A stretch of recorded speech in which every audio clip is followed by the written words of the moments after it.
nights, truths on the run. Buried secrets, we're the ones who dig them up for fun. Headstones in the graveyard where stories reside. We bring back headlines, no place to hide. Try to cover it, but we'll find the trace. Shadows and whispers, no escape from this place. Headstones and headlines, where the truth collides. We'll expose the lies. There's no way to hide. From the dirt to the brick, we'll make it clear. True crime uncovered, it's why we're here. The headline tells a tale of deceit. From the grave to the page, the truth remains. Cold cases, long leads, nothing gets by. We turn the stones, leave no questions why. You can run, but we're hard on the trail. Every secret's revealed, no matter how stale. Headstones and headlines, where the truth collides. We'll expose the lies. There's nowhere to hide. From the dirt to the brick, we'll make it clear. True crime uncovered, it's why we're here. In the dark of the night, we bring it to light. Every crime, every lie, every fight. No stone left unturned, no truth left unsaid. We write the headlines from the graves of the dead.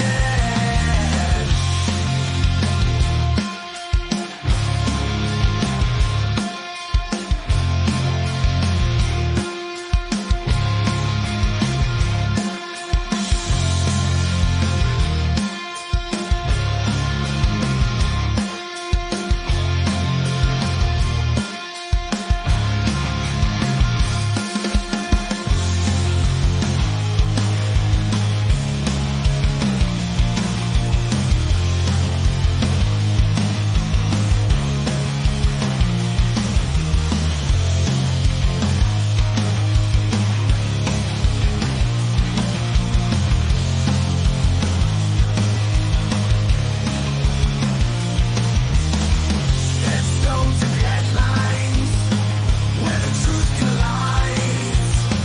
We'll expose the lies. There's nowhere to hide. From the dirt to the brick, we'll make it clear. True crime uncovered, it's why we're here. Headstones and headlines, where the stories remain. We dig 'em up, we feel their pain. The truth is out, the case is closed, but our search for justice never slows. Hey everyone, happy Wednesday. I hope everyone is having a good day. It's actually 35 degrees here, and the sun was out about an hour ago because I went out to shovel. We ended up getting like a half foot of snow at least, and the wind is now just whipping. It's brutal out there, but at least the sun is out, so where I shoveled will melt a little bit. It does look very pretty. I will give it that. It looks really pretty outside. But I'm glad I didn't have to drive this morning. Although I feel as if we did have school today, we would have gotten a snow day because there was no way that we would have had school. The roads were awful at 7 o'clock when I looked. Hey, Ninja, thanks for being here. Oh, wow, Pookie, 50 degrees there?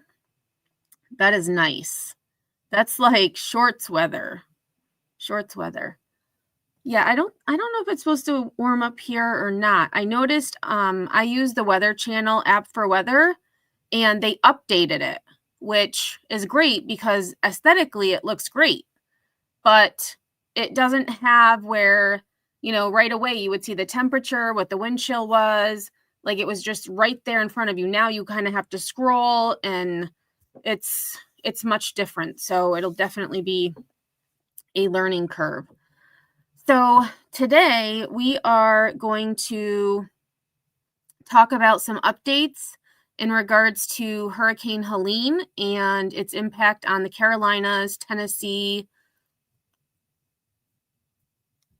and specifically, I had talked about Impact Plastics, which was located in Irwin, Tennessee, where several employees lost their lives because, in my opinion, the company did not allow their workers to leave in a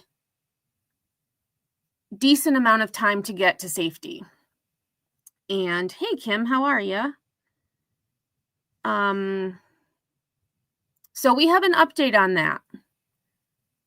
And good old Gerald,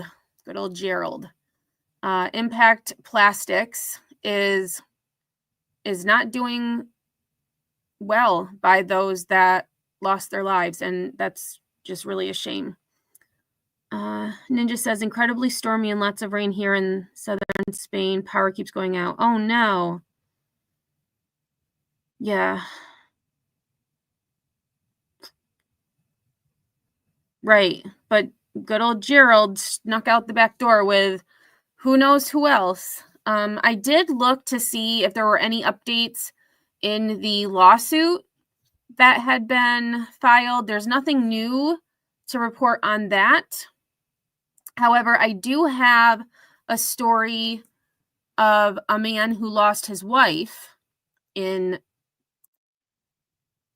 that incident. So we're going to look at that article as well. And then I have just a bunch of videos I found that, of people helping, people that are still helping.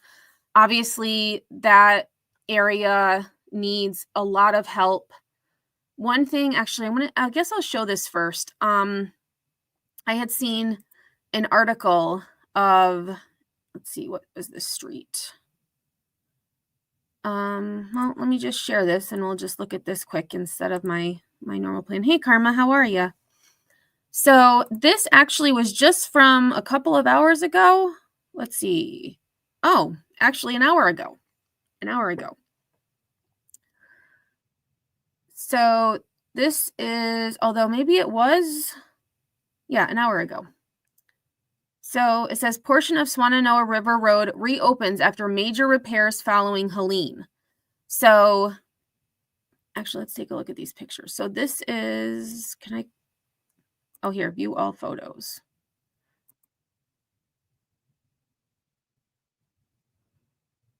Here we go. So this was incredible. And it's been 4 months. I believe it's 4 months today, just based on the first video I have for us to watch. That was posted this morning. So this was the road after Helene passed through. There is no road. It's now part of the river. Hey, Curious, how are you? Oh no, Kim. Let me get over here for a minute. So speaking of Gerald sneaking out the back door, Kim says, I'm from Irwin and my friend died trying to get them out of there. I am so sorry. This is one thing, Impact Plastics, I've had a few lives about them, and it just makes me so angry. And when we get to the article that I found today, that's where the title of my live came from. Quote, sorry your loved one died. Best we can do is a hot meal. Impact Plastics felt that giving fast food gift cards would suffice. No, sir. No, it does not. Hey, Sinner, thanks for being here. So, but we'll get to that in a minute. How do I click over? I can't click? What's going on here? Okay, I guess I'm not able to click. There is a picture here, though. So it says, a damaged section of Swannanoa River Road is back open in the public for the first time since Helene hit over 4 months ago. The North Carolina Department of Transportation said that the barricades have been removed and traffic is flowing again between Tunnel Road and Fairview Road in East Asheville. The NCDOT said that crews essentially built a new road in less than 120 days after Helene ravaged the area. And so you can see the before, which I was trying to get through all the pictures, and the after. So that's amazing. That's amazing. And there was one CBS News had done, it was a couple of weeks ago, so I chose not to put it in here, but I didn't really think about this, but the winter weather that's impacting that region, a lot of these families that lost everything are living in buses or RVs or, tents. Some of them don't have housing at all. And, I didn't even think about that because I always think of the Carolinas, nice weather, not like upstate New York, but they have winter too. So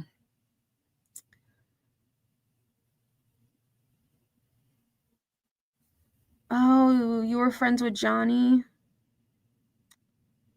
I actually saw, there was an article I had seen in regards to the lawsuit in regards to him, but I chose not to put it in my live today.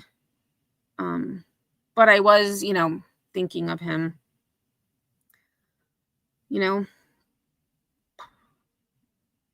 yeah, it's awful. Gerald is, I don't even know. He's not a good person. All right, so after the storm, you could see where a road should be, but wasn't. Now crews have restored the roadway to previous conditions, making it safe for travel once again. Crews started the operation by removing trees and concluded earlier this week by installing temporary power to new traffic signals. During that time, crews removed debris, including trees, mud, broken asphalt, and old construction materials. Oh, they even have a video. Let's see. Oh my gosh. I mean, this is huge.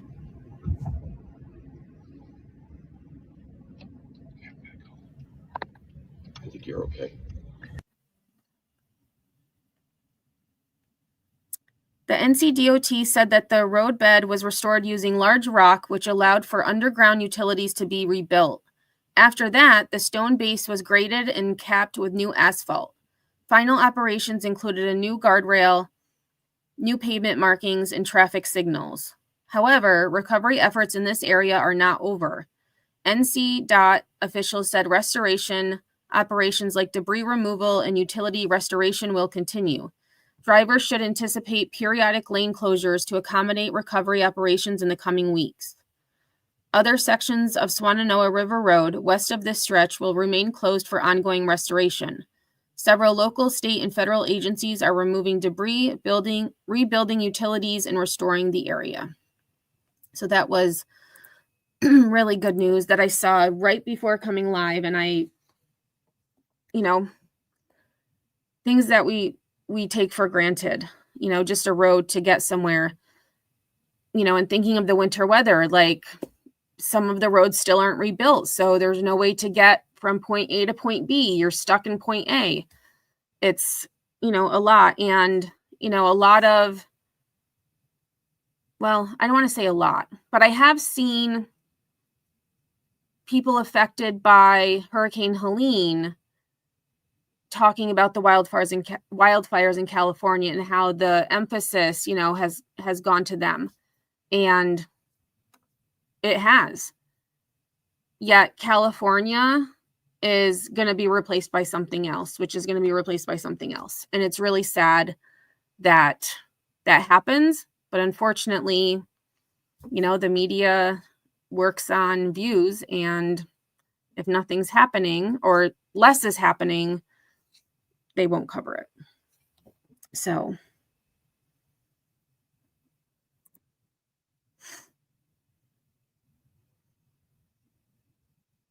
yeah, I think of, I've been watching, with your comment, Ninja, about, the billionaires. I've been watching videos of these like multi-million, like $150 million homes that are built. And I just think, what a waste of space, first of all. And how would you be able to enjoy your home when it's that big? You wouldn't. And I just think if some of that money, like you said, if just 1% of that money could go towards helping these communities, it would be a much better place. Because 1% of 150 million is a hell of a lot of money. So, yeah. But, I mean, beautiful homes, but just, I mean, come on. All right. Today marks 4 months since Helene's life-altering tear through the mountains. In many places, including Mitchell County, the storm's footprint is still fresh. We have team coverage of the 4-month mark and recovery efforts, starting with News 13's Justin Berger. He reports from downtown Spruce Pine, a town that has not given up on its future. To most people, this looks like a bomb went off. Yeah, it does. It looks good compared to what it was. It looks real good. Amy O'Connor owns this building in downtown Spruce Pine. This was called Live Oak Gastropub, and it was a really nice 5-star restaurant. 3.5 feet of water. Right about here. They were the lucky ones on Locust Street. Oh, gosh, yeah. Without the volunteers, we wouldn't have been able to do it. Mucking, hauling debris, tearing out sheetrock. You're down here crying one day, and the girl next door comes over and says, "Don't cry." It was an emotional roller coaster. Gosh. First, it was like, oh my gosh, what are we going to do? And I feel that too. Like I feel like the sense of being overwhelmed. Like, where do you start? How are we ever going to get back to where we were? But when you see what they've done, it is absolutely stunning what they've been able to do. Stunning. And then all these volunteers rolled in and said, this is what you're going to do. Because that wasn't their first rodeo. Live Oak isn't sticking around. They lost too much and want to downsize. O'Connor's upstairs tenant, the Mad Hatter Tavern, is taking over. Hopeful to have paying customers by April 1st, they'll have a new art installation. So this is just some new eye candy for Spruce Pine. It's the first thing that we've completed since the flood. For a reborn downtown Spruce Pine. We use locust columns and locust handrails, and then I weave together with mountain ivy or mountain laurel. With a mountain of his own problems. That's Elm Street. We're on Oak Street. Oh my goodness. And then I think, like, you obviously know the landscape and where things are, in your town. But with that much destruction and devastation, it's like, how do you know which way is which? That's insane. Oak Avenue, and that's Elm Street. And so that where I've got my line up there with the stumps, that's the Indy Road. Chris Nash, owner of Mitchell Lumber Company, still has a hole in his business. The water was coming down the road so much. Okay, I thought that was an overpass. Like, where he was standing, I thought he was on, like, under an overpass, and clearly not. That's the back of his business. That is terrible. It was parting, going around my building until it found its way in. It's happened before. He said that wall had fallen in exactly like this in 1998, and he built it back. So that gave me hope in our efforts. The same hope he wanted to deliver to the people of Spruce Pine. It needed something to make it pretty again, to make people have hope or see how quickly things could bloom. I think Spruce Pine will come back. It has to. I mean, what other choice do we have? In Spruce Pine, Justin Berger, News 13. And I did misspeak. It wasn't the Spruce Pine that they had restored. It was another restaurant that'll be in a later clip. So I misspoke, and I apologize for that. All right, so we're going to get into Impact Plastics next. And for those of you who have not heard of Impact Plastics, I do have at least 2 lives. I know I did one live solely on Impact Plastics and their negligence and just defiance and taking responsibility for what happened. So I will link them in the description after the live. 1 second. So this was January 14th, so a couple weeks ago. Impact Plastics sent fast food gift cards to grieving families while denying wrongdoing in the deaths of 6 employees during Hurricane Helene. And this is just an aerial view of flood damage in the aftermath of Hurricane Helene, Saturday, September 28th, 2024. Quote, "Sorry your loved one died. Best we can do is a hot meal," end quote, was the holiday greeting Impact Plastics management chose to send last month to the families of the workers who perished in the catastrophic flooding at their plant during Hurricane Helene in September. Instead of accepting responsibility for their role in the tragedy, the Irwin, Tennessee company sent $100 gift cards to the grieving families in December. This callous act is a stark illustration of the capitalist class's utter disregard for the lives and deaths of the working class. $100 gift card. To add insult to injury, I would say keep your $100. Like, do not insult me or my family or my loved one who lost their life.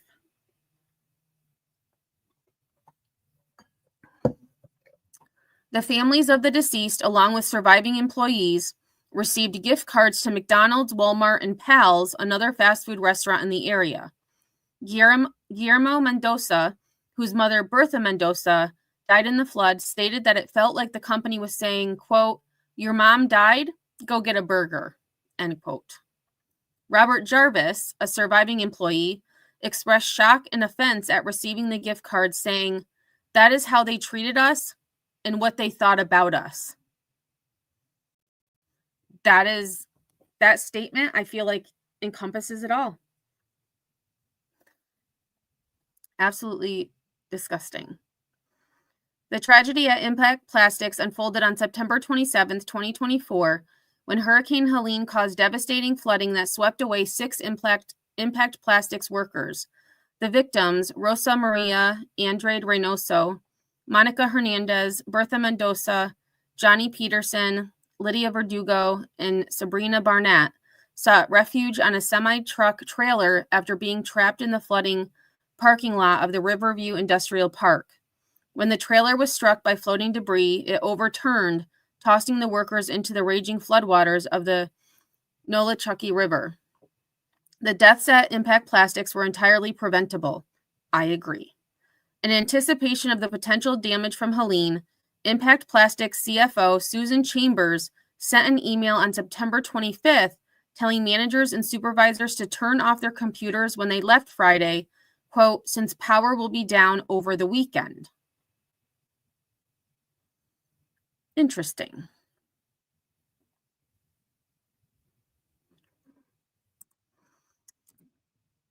I don't even know what to say about that. Karma will come for you, Gerald. He's being sued by Johnny's family. Yes.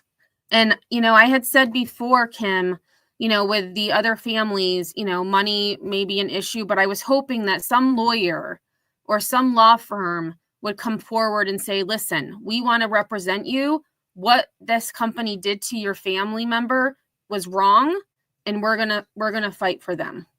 I haven't seen anything to that effect yet, but I was really hopeful that, someone would help to represent, the other families who may not have the means or opportunities to file a lawsuit.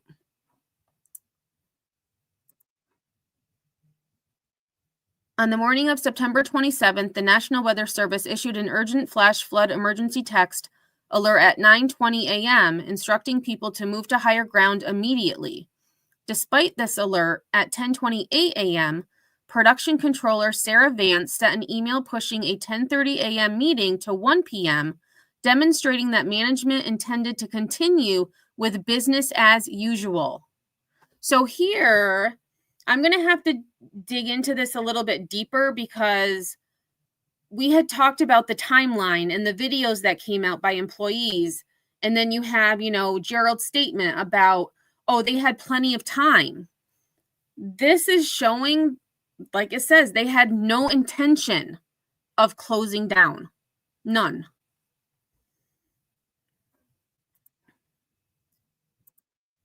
I didn't even know until later that I had the whole plant talking about it. Oh, wait, I missed something you said. Oh, here. Pookie had said, I sent a message to the plant manager at the first of C19, calling them out for locking the door so we couldn't, quote, infect them. Wow. I didn't even know until later that I had the whole plant talking about it, especially after he came to the floor to address me. Sounds like an upstanding person. Not. Those people were afraid to leave because they needed their job. Absolutely. I'm not sure about that, but I know Johnny's children are suing him. Yep. And I think it was his daughter. We had seen, she had done an interview with one of the local media. But yeah, I agree. Like, I had said, like, if this was my livelihood and they said, if you leave, don't come back, I don't know what I would do. Because if you leave, there goes your, your livelihood or, taking care of your family. But if you stay, you risk the same thing. You might lose your life. It's gross. Hey, One Way, thanks for being here.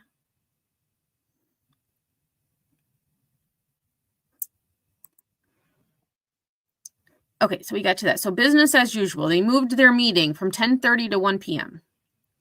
By 10:39 a.m., the power went out at Impact Plastics and the parking lot was already underwater. It took supervisors 11 minutes to dismiss workers, but by that time, it was too late to leave the industrial park, which had only one way in and out. In stark contrast, neighboring businesses in Riverview Industrial Park took heed of the flood warnings, closing down before the storm and advising workers to stay home. Gerald O'Connor, CEO of Impact Plastics, rapidly released a video statement on October 3rd denying any liability in the incident. O'Connor claimed that employees were told to leave the plant 45 minutes before the flooding hit the industrial park. Well, nope, 11 minutes. 11 minutes. In a lawsuit filed by the family of Johnny Peterson, a longtime employee and supervisor at Impact Plastics who perished in the flood, claims that while senior management fled the premises, Peterson remained behind to lead workers outside. Peterson's family is now filing a wrongful death lawsuit, which claims that workers were forced to stay even when management was aware of the growing danger. And I don't disagree with that. They knew, because why else wouldn't they have gone out the front door with everybody else? Why did they escape through the back? And why not take the rest of your employees with you? It's awful. Peterson's daughter revealed that O'Connor had called her family to express his condolences, stating that her father did not leave with them when he had the opportunity to, contradicting O'Connor's initial claims and underscoring the dishonesty of company management. The Peterson family's attorney, Alex Little, stated that there is substantial evidence that O'Connor was among the first to leave and had instructed workers to work that day because, quote, because they, quote, wanted to meet order deadlines, end quote. 4 of the 6 employees who died were immigrants from Mexico. Lydia Verdugo, Bertha Mendoza, and Monica Hernandez had each lived in the small Appalachian community for 2 decades. Mendoza, who worked in quality control, leaves behind her husband and 4 children. She had worked alongside her sister, Araceli Mendoza, who was among the survivors. Rosa Maria Andrade Reynoso had been working at Impact Plastics to bring her 10-year-old son to the United States. The family's frustration has been exacerbated by the fact that state officials were unable to do more to support survivors, as phone lines for reports on missing people were only available in English. What? How is that? I feel like every single thing, every place that you call now has, press 1 for English, press 2 for Spanish. There's always 2 options. So in this case, if they only had phone lines to report people missing in English, that is really shitty.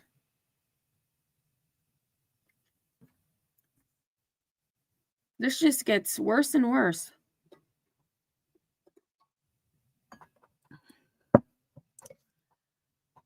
Jerry Barnett, and we are going to, Jerry Barnett is the article I have next. We're going to read about him. Husband of Sabrina Barnett is still grieving the loss of his wife, who was among the victims. He describes her as a workaholic who took pride in her job and in spoiling her family. She worked at Impact Plastics on Fridays as part of her normal rotation. Jerry recalls that Sabrina was not overly concerned about the rain on the morning of the flood, and that she was more annoyed about the disruption to her schedule. By the time she was able to leave the plant, floodwaters were already up to the doors of her car. Sabrina sought refuge on the semi-truck trailer that eventually overturned in the flood. Jerry told local news that he has been unable to move Sabrina's belongings and is still struggling with her loss. He is thankful for the 37 years they had together. 37 years. Unless you're working on a small plant, you're just a number. Yeah. Greed, absolutely one way. I agree.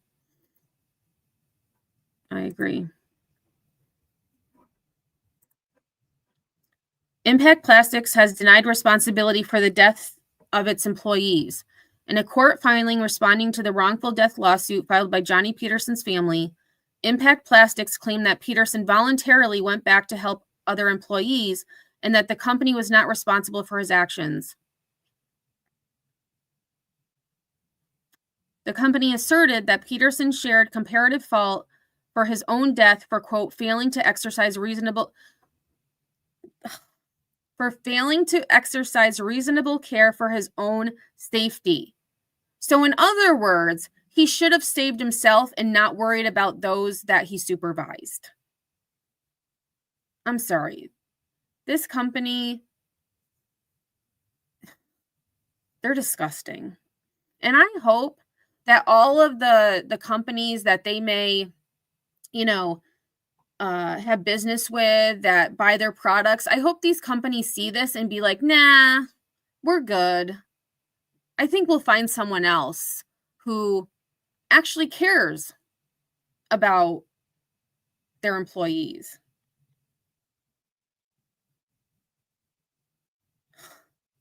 So because he voluntarily went back to help other people, it's his fault he died. Real nice, Impact Plastics, real nice.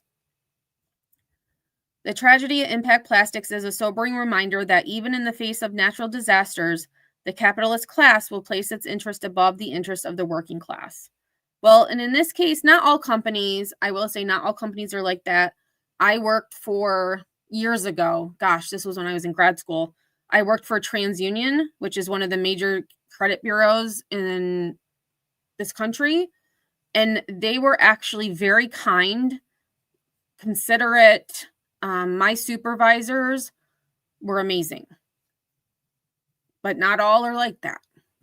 Not all are like that. Which is really sad. Oh, Gerald. Yeah, I'd like to meet him too. I have some questions, Gerald. And I try to say Gerald because Jerry, one of my subscribers, whenever, sometimes she'll be here and she'll hear her name and she'll be like, what? And then I'm like, oh, I'm talking about Gerald. So Jerry Barnett, who we just heard about, speaks about late wife Sabrina, contract employee of Impact Plastics. And this was from January 13th.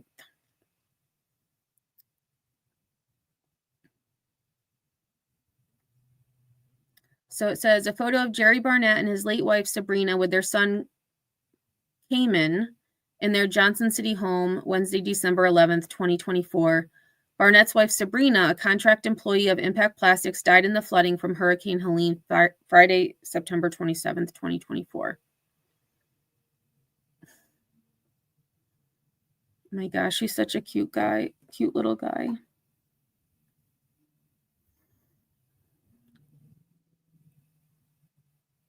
I hope his son is doing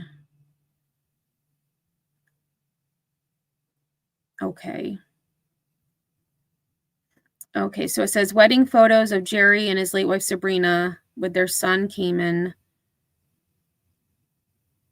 Okay, so they just say the same thing. So those are just wedding picture and then a picture of them with their son.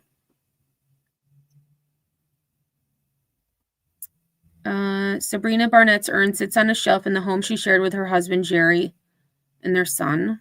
There's her memory card. It's almost like a memory bookmark.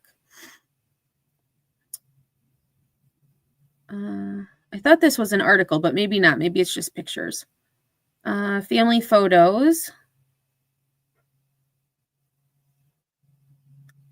Says elephant figurines stand on the coffee table. Okay, so they're just showing these figurines.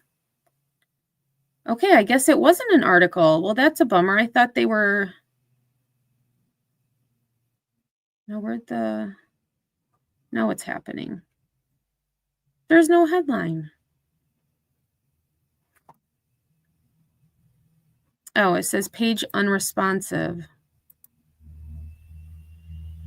Okay, so, well,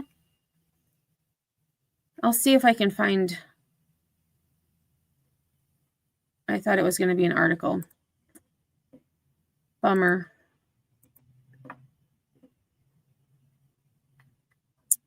All right, so we are going to change gears and look more at the rebuilding.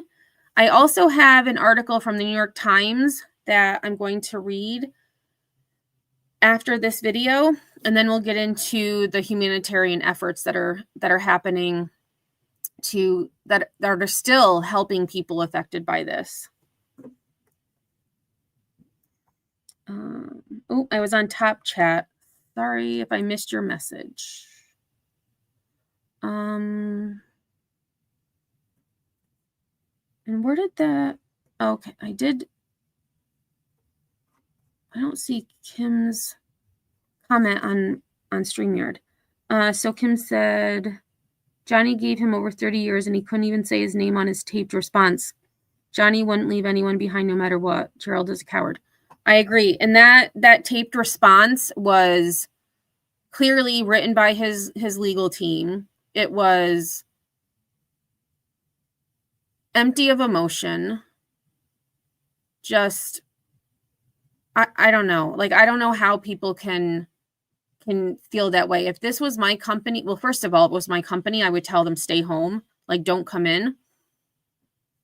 But say they did go to work and,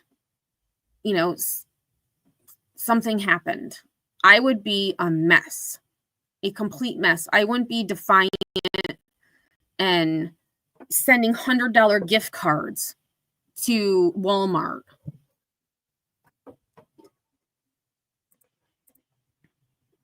While progress has been made in Western North Carolina, it is just a small dent in the work that lies ahead. WFNY News 2's Ben Briscoe, he was in Asheville all day today and talked to locals who say they really need our help.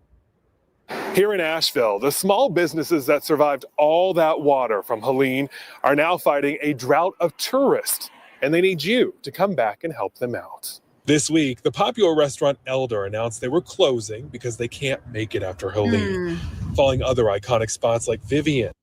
Another thing that I hadn't thought of, with, destroyed roads, destroyed infrastructure, businesses being destroyed, other businesses being okay, but the tourism isn't there anymore. So now they're being affected too, even though they weren't initially affected.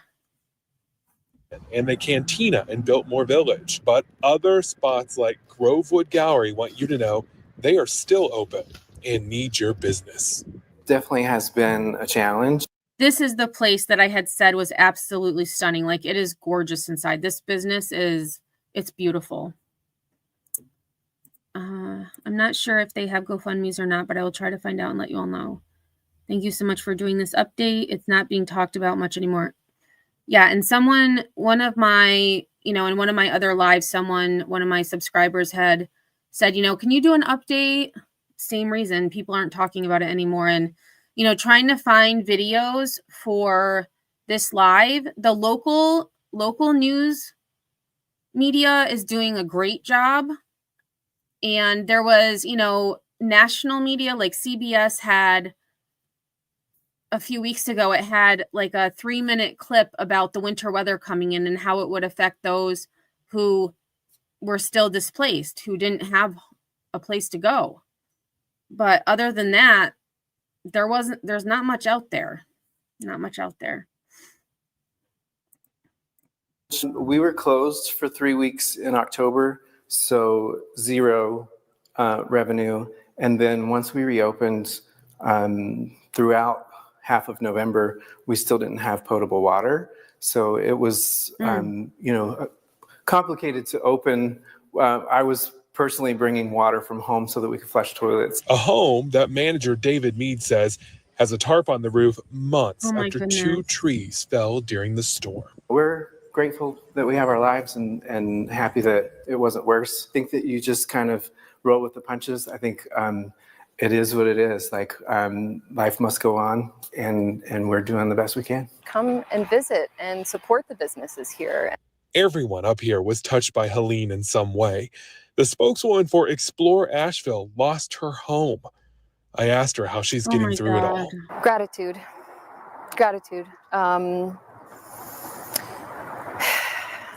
That's what's keeping me going. And also, I'm inspired. I'm very inspired by this place that I live in and call home. And, I can't help but, want to see it better and stronger on the other side. And I know it will. Biltmore Village still has holes in buildings and shingles hanging from the trees. Jeez. But downtown Asheville looks like it's back to normal and ready for you. Supporting small business is the way that you can keep our... And I agree, supporting small business is the way to go. And, thinking back to Impact Plastics and Gerald, why not give gift cards or gift certificates to local businesses that may still be, in operation or in need, that weren't destroyed? But I guess it's easier just to get gift cards to, Walmart. Community going. In Asheville, I'm Ben Briscoe. All right. All right, so the next, we're going to go to the article next. I almost forgot. So this is from the New York Times. And I even tried to look through the New York Times to see if there was more updates. There's not a whole lot, even in the New York Times.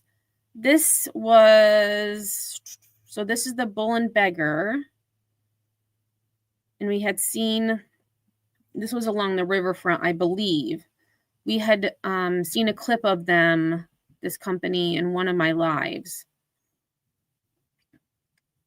So Asheville's big attraction, its food scene tries to hit reset. And, it was published on Thursday, updated yesterday. Earlier this month, Drew Wallace started paying the cooks, bussers, and the rest of the 20 or so employees of his restaurant, the Bull and Beggar in Asheville, North Carolina, for the first time since 2 feet of river water flooded its dining room in September. Oh, yeah, so just over 4 months, because it was September 27th. Today's the 29th. Yeah, 4 months. It's a really victorious feeling, Mr. Wallace said, his feet planted on a floor that had recently been buried under several inches of fine brick-colored silt. He seemed a little surprised as the words came out of his mouth. It's strange to say, I can't wait for payroll to kick back in. Payroll is one of the biggest expenses in operating a restaurant, but it can't be funded unless there's a restaurant to operate.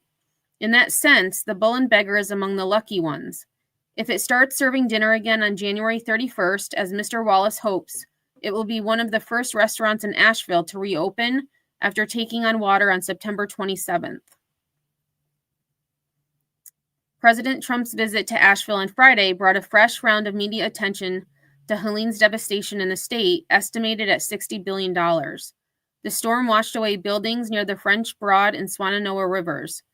It also toppled what Stu Helm, who has led culinary tours of the city since 2016, likes to call the three-legged bar stool of Asheville's tight-knit food community: the growers, the makers, and the eaters.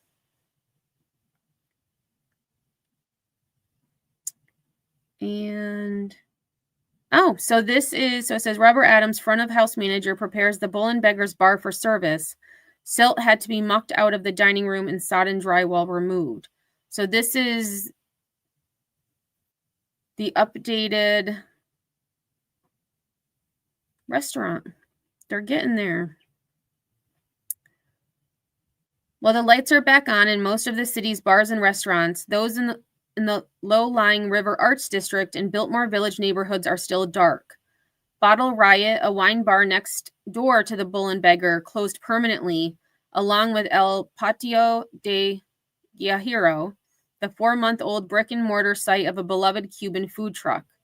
Dozens of other trucks, bars, smokehouses, breweries, and bakeries are gone. Gourmand, a nearby farm-to-table restaurant, the phrase is almost redundant in Nashville, was knocked off its foundation weeks before it was scheduled to open. The owners now aim to have it up and running next year. Ida Rhine, a distillery that flavored its Fernet and other spirits with Appalachian forest plants, and Plebe Urban Winery, which fermented grapes from Appalachian vines, were destroyed. So was the pottery studio that made the expressive little ceramic pigs that hold toothpicks on every table at the downtown tapas restaurant, Curat. About 90,000 people live in Asheville, but over the past decade or so, its food scene has drawn the kind of national spotlight that typically shines on cities that are many times larger. Its farm-to-table restaurants and their chefs, Katie Button of Curat, Silver Iacavozi of Ang Juniors, John Flair of Rhubarb, Maherwan Irani of Chai Pani, Ashley Shanti of Good Hot Fish. That sounds like a great restaurant name. Good Hot Fish. And others are regularly noticed by the James Beard Awards, Food and Wine, Bon Appetit, Esquire, and the New York Times. For several years, its craft breweries won it the title Beer City USA in a drinkers poll run by the brewer and writer Charlie Papazian. As the eating and drinking scene has grown, so has tourism. Almost 14 million visitors come to the city and surrounding Buncombe County in 2023, about 154 people for each resident. That is incredible. According to the local Chamber of Commerce, leisure and tourism make up the second largest business sector in Asheville's economy after healthcare and education. The outsized role that food and drink play, a source of strength in good times, made Asheville especially vulnerable to Helene. Damage to the reservoir system left the city without potable water until the middle of November. Wow, 2 months without potable water. Even the many restaurants that weren't flooded were unable to operate unless they could afford to buy clean water delivered by tanker trucks. One restaurateur who did, Mr. Irani, said private water cost him about $7,000 a week for each of his 3 Asheville restaurants, an amount that would have been far out of his budget a decade ago when he owned just one small Chai Pani location. So here's the winery. Its building was among those destroyed in the flood. And this is the French Broad River. Oh, and this is just another business. Rosabee's. Rosabee's restaurant. That's a cute name. Rosabee's. For almost 2 months last fall, local officials asked tourists to stay away. Not that there was anywhere for them to stay, with most of the area's roughly 90 hotels closed. The county's unemployment rate spiked to 10.4% in October before falling slightly in November to 7.2%, according to the state's Department of Commerce. Although the quality and quantity of Asheville's places to eat and drink are striking for its size, in many ways, it is typical of towns and cities across the United States that fell apart after World War II, but are thriving in the 21st century service economy, led by restaurants and other businesses. This new order, though, is remarkably fragile, as seen in the pandemic, the Los Angeles fires, and countless major storms. Mass closings of restaurants can ruin their owners, destroy jobs, and ripple out to dozens of vendors who are often small, independent operators themselves. That is true. Let me see how much longer. Okay, this is a very long article. Okay, so I'm gonna share this article. I hadn't realized it was gonna be that long. If anyone is interested in reading the rest, I will put the link in chat.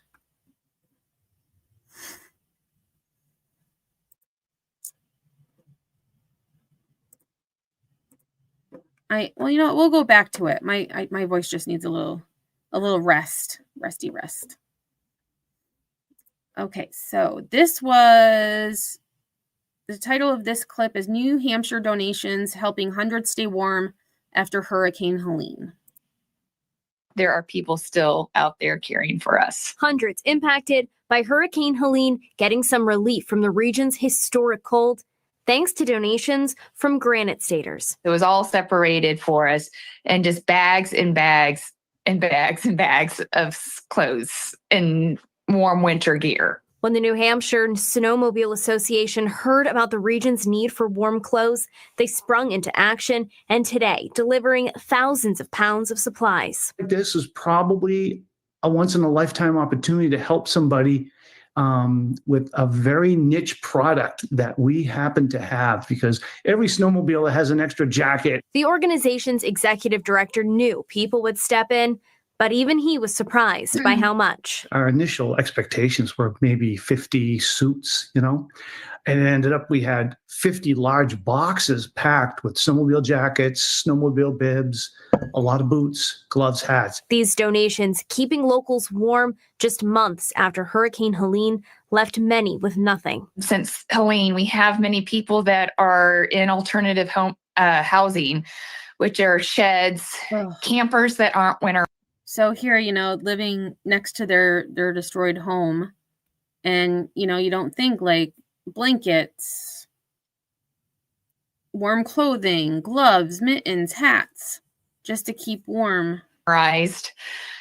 We still have people in Swannanoa, which is south of where I'm at, that are still living in tents. And I cannot imagine living in a tent in these cold climate.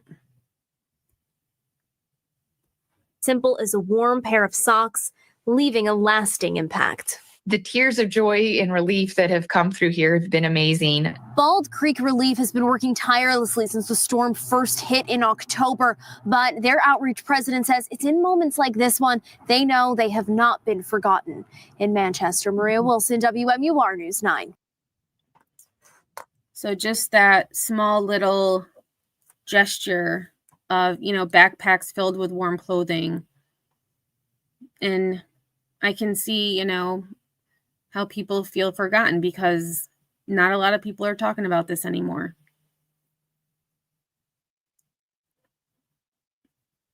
Even the California wildfires, everyone, well, not everyone, but many creators were covering that, and that's dissipated as well.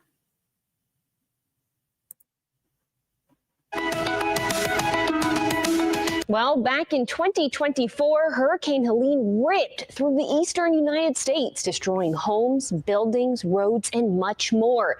But with the help of a North Carolina woman, the power of social media, and 50 volunteers, nearly 300 families were able to receive donations, gifts, clothes, and food during the holiday season. In November, we heard about these holiday plans. Now I have an update on how it all went. Take a listen.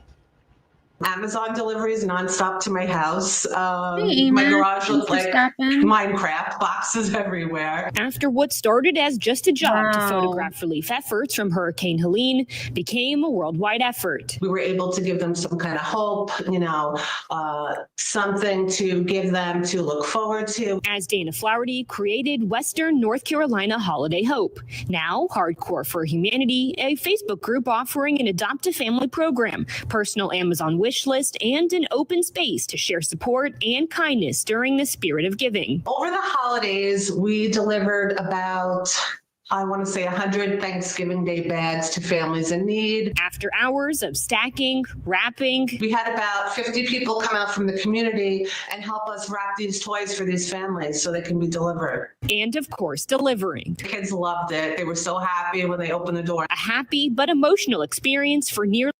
And I will put the link for Hardcore for Humanity in the description after this live. I tried to get it, but for some reason my Facebook account is not working and I'm not able to log in.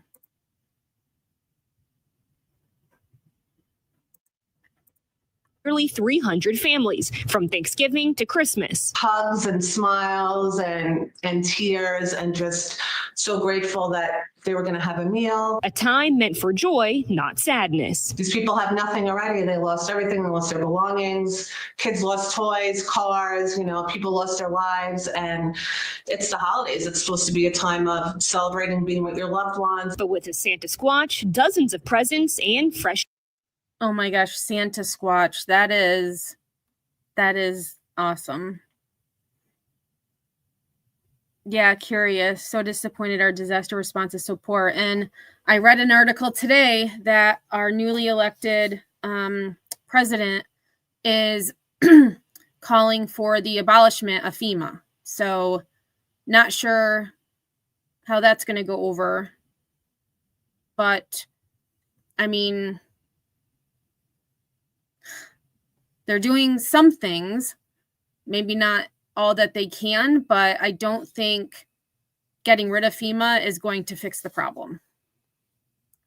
Meals. I mean, the kids come running out of the house because they saw the Santa Squatch, and the parents were just so thankful, just overwhelmed, and, just very thankful that they were able to get something for their kids for the holidays. Oh, so beautiful. And yes, that's right. That was a Santa Squatch that you saw.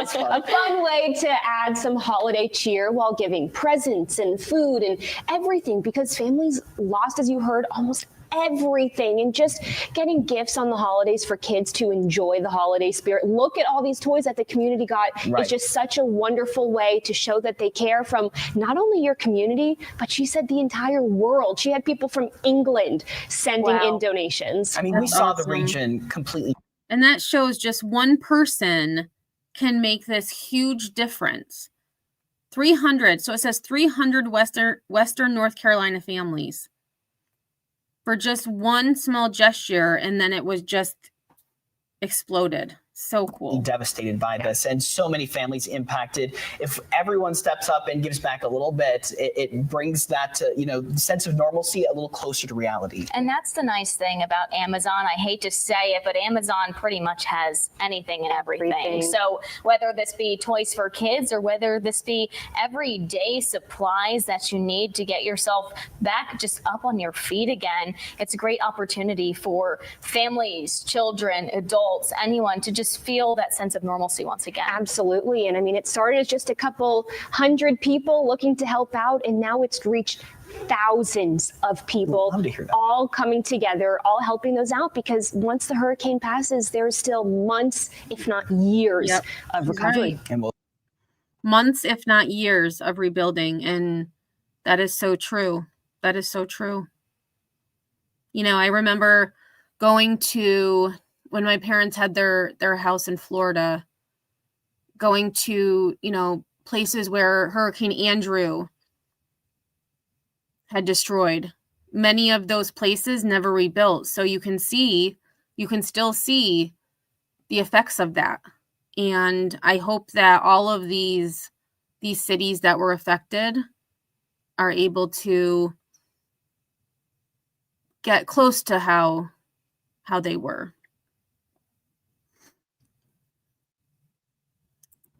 All right, a couple more. So the next three have to do with the rebuilding.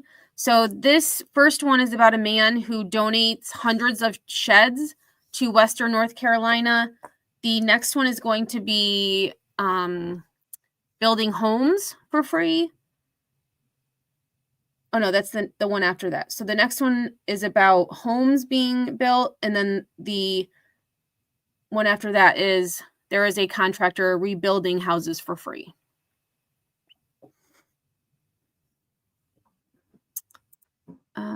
Let's see. Bezos should have opened their warehouses and sent aid essentials as donations. That would be, you know, kind. I do know, because I don't know how this works, but I know Amazon has like other, like you can order things on Amazon through other third party companies. So I don't know how that works, but I mean, he has so much money, like, what is it, like, you know, pocket change just to donate, the basics, like toilet paper, deodorant, you know, baby wipes, face wipes, things like that. I don't know. I would hope that if I ever do happen to become a millionaire, that I give away as much money as I can, because I don't know. I don't get, you know, people with money just want more money. Upstate man is among those helping Hurricane Helene victims in Western North Carolina by donating hundreds of sheds. Our Scarlett Lizjak spoke with him about his mission. Here in Williamston, South Carolina, a small business owner is working to make a big difference in Western North Carolina. When people say that videos and pictures don't do it justice, that's truth. For local businessman Sam Byler, seeing the devastation Hurricane Helene caused in Western North Carolina inspired him to get involved. I've never seen anything like this. We're 90 days past, and there's a lot of work still needs to be done. Byler posted on Facebook that he wanted to donate 100 sheds to Helene victims. I made a post and I said, I want to do this. This is my way to raise awareness for suicide and depression, and the shed industry just took it over. So another story of one person who wanted to do something, and people heard his story, saw his post, and said, "Hey, we want to help." All it takes is one person. I mean, I think within 24 hours, we had over 50 sheds donated. It literally started without a plan, which my friends will tell you that's the way most of my life goes. Months later, Byler has been able to give away more than 200 sheds. Oh, wow. And I was thinking like small sheds. These are big sheds. And counting. This one was built by a couple of guys that are truck mechanics and truck drivers. The sheds are donated to Byler. Then Byler and volunteers help deliver to those in need. Donated by manufacturers, dealers, haulers all over the U.S., Maine, Michigan, to Texas, and every state in between. We put house doors in instead of shed doors. We put good windows in, instead of shed windows, and insulate them, put a nice floor in them, panel the walls. As the nights grow increasingly colder, Byler says the work is far from over. I have 2 families right now that they're living in cars and they have kids. Oh my And gosh. I can't sleep at night. I wake up at 2 o'clock at night and I'm like, I got to get them in a shed. So then I'll get those 2 in a shed, and then I get 2 more the next day, and then there's 2 more. If by It's amazing. what I do inspires 100 other people to go do something, go do it. I think that's the main thing I want to get out. We can all help. In Anderson County, Scarlett Lisjak, 7 News. And Byler says he's always looking for volunteers. Oh, sorry. She got cut off. Sorry about that. But how cool is that? Just one guy. Amazing. And I really wish I could get to Facebook because there's probably a lot more on there that we don't know.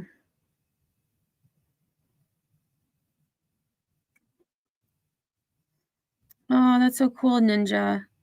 I used to send a lot of money to Kenya after securing my needs and savings.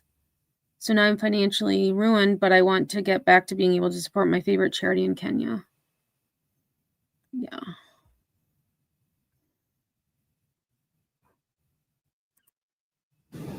The nonprofit Beloved Asheville is hard at work finding shelter for those who lost everything from Helene. Their latest project, building a village of affordable homes in one of the hardest hit areas. News 13's Taylor Thompson shows us where the village is going and the emotions behind that process. These 9 acres we're standing on here will soon turn into so much more as Beloved Asheville plans to develop at least 15 deeply affordable homes right here in Swannanoa. They say this land is really symbolic as some of the hardest hit areas from Helene are just right down the hill. So it's going to be families, it's going to be kids. We plan to have a playground here for families. Co-directors Amy and Poncho say they're not wasting any time as construction is getting ready to start. Our hearts have been broken. We lost so many people. We've seen families that have lost literally everything and walked with them. And this isn't their only project. Over in East Asheville, the nonprofit has also built another village of 12 homes with even more coming to Swannanoa. We're very excited for families and neighbors to come back together. The idea is for these homes to be affordable for generations to come, with the target market being families that make between 15 and 50% of the area median income. Those that are struggling. So kind of like tiny homes. So they're, have the essentials, but they're affordable, which is key in this situation. The most from elders on fixed incomes and families that are struggling, just to keep a roof over their heads to folks who are, essential workers in our community. Because deeply affordable means being affordable for those who have lost it all. People in working restaurants, the people that work in hotels, the people that used to live in mobile homes, they lost everything. That now they are sleeping in cars, or sleeping in tents, or sleeping in RVs. The goal is for this village to mark a promise and hope. We are going to rise from the ground, from these ashes, from these floodwaters. We're walking from the tragedy, and we'll be here to celebrate with you again. We were here before, and we will be here for the long haul. And the plan is for this village to be completed by the end of this year.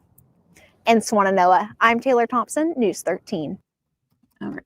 And I'm just going to see, let's see, Beloved Asheville. Here we go. I'm going to share this link in the chat, and I will also put it in the description of this video after the live.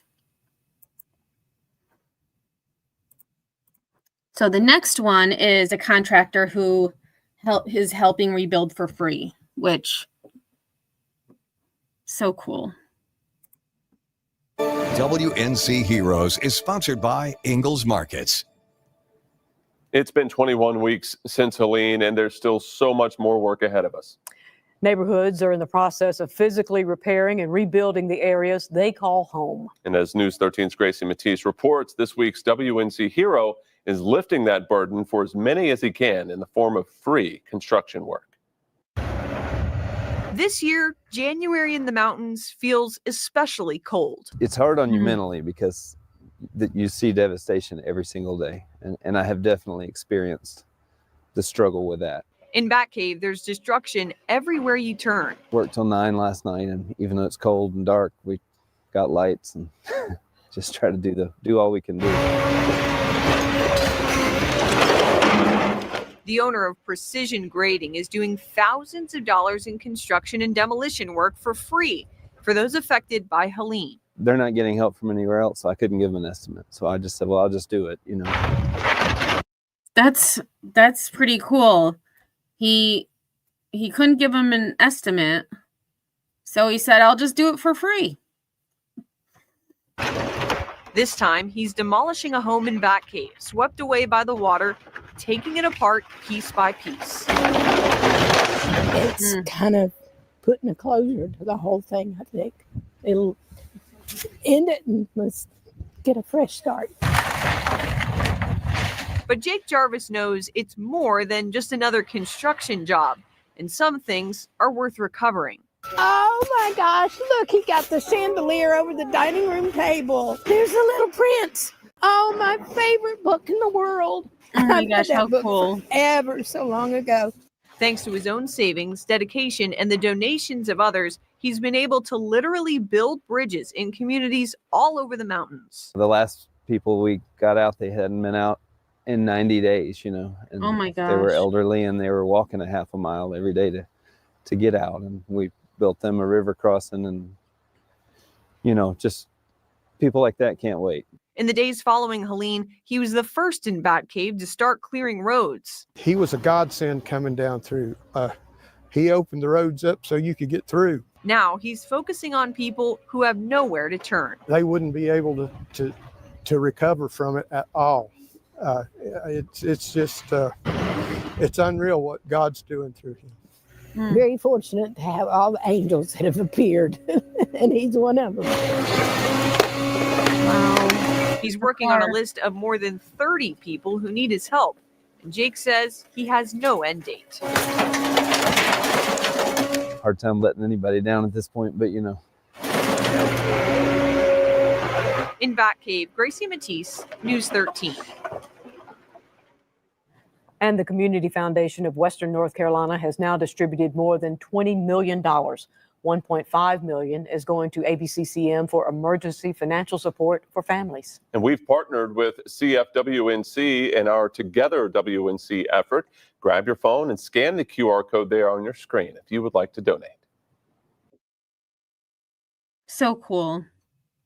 And, you know, one person, I'm sure he has a team, but just, you know, one guy who said, I need to help. We need to help these people get to places, you know, that the elderly couple, 90 days, 3 months, they weren't able to leave, you know, the area that they were in. All right, so the last story I have is of a man in Indiana. So the title is Indiana Man Sends Heartfelt Letter and Check to Flood Victim. He's an elderly man, and he wanted to help. And so he did. News 5 inadvertently became involved in a heartwarming story in the wake of Helene. A man who lives hundreds of miles away reached out to us after seeing a woman from our region who had lost her home on the news. We learned the man had his own struggles, facing multiple health issues, including cancer. Here's Jonya Nordello to share his remarkable act of kindness.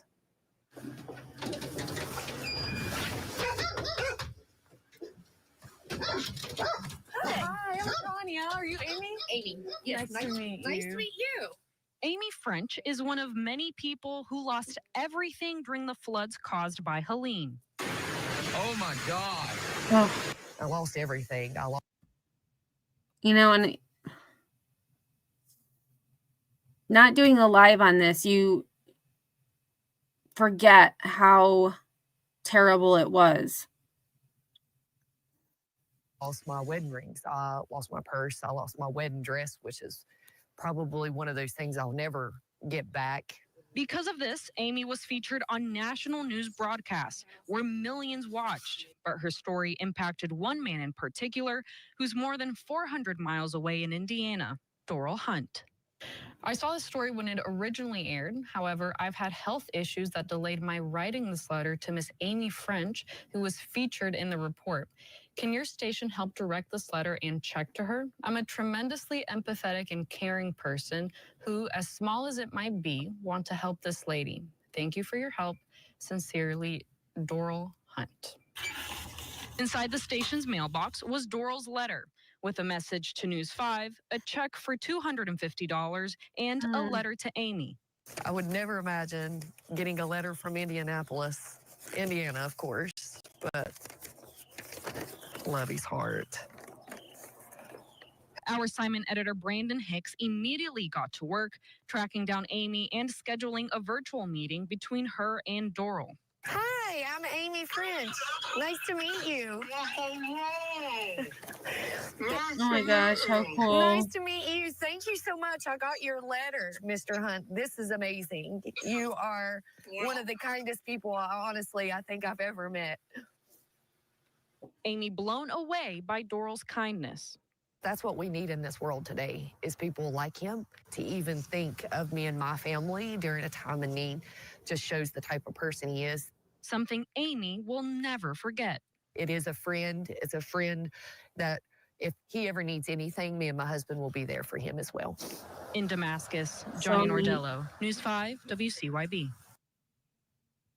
And I would have never thought to, seeing a story online, I always just, donate to the organization, or I'll find an organization that can help.